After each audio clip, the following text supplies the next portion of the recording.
It's been a while since I've posted anything here. I only tested it out to see if it would work when I first got myself a phone. My phones were always the, what do you call them, the clamshell type. So I posted a couple of videos. But what's occurring to me lately is there's a kind of one trend I've been noticing with the YouTube is some disturbing posts. Only disturbing to me because I was originally from the West Coast. I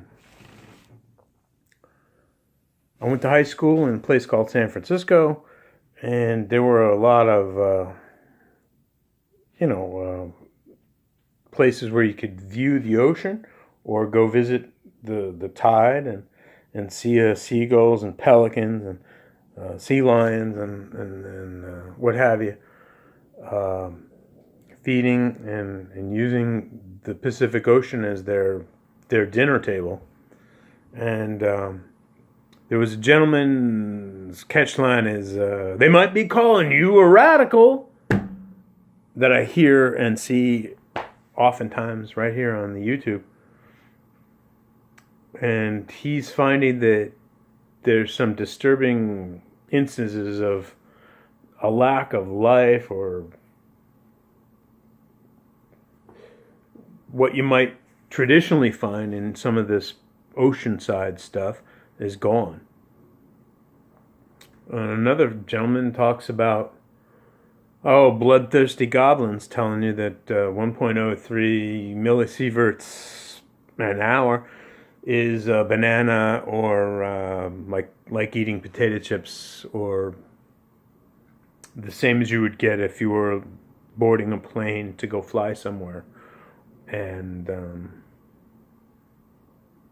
sleeping next to someone else.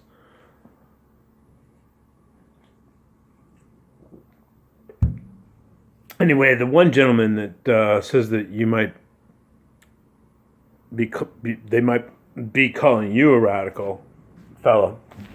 He was hanging around where I used to actually hang around with my buddy Brian after school, weekdays sometimes, near a restaurant called the Cliff House.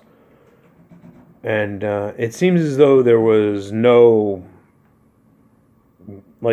there's usually a facing on some of the stone where the water hits that's bright blue because of all the mussels stuck to it.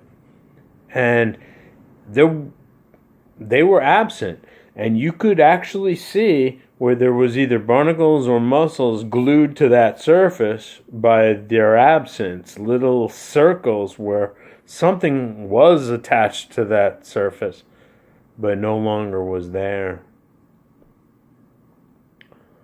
I haven't been there in 10 or 11 years to visit, but it seems to me something's probably wrong. And I'm not going to get into,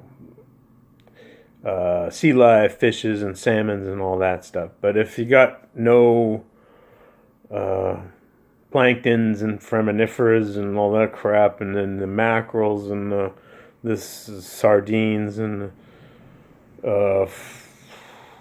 herring or whatever disappear, and then you don't have the bigger fish like salmon and all that stuff, then it starts to involve tuna and swordfish and all that, and you're talking about one ocean. But then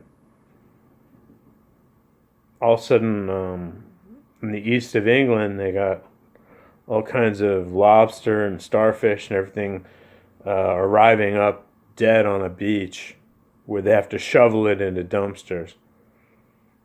That's what I'm making this post about. I'm like, that's over in the North Atlantic. That's the North Sea. So what's actually, are all the oceans going to be affected in the same fashion? And it's just a thought, to think about. Because the North Passage over the top of planet Earth, if you're not a flat earther, will connect over to the top of the Bering Strait. So that lends us to the question, has that substance or that kind of this kind of deal, is that affecting the North Atlantic now? And, well, it's something to think about anyway. All right?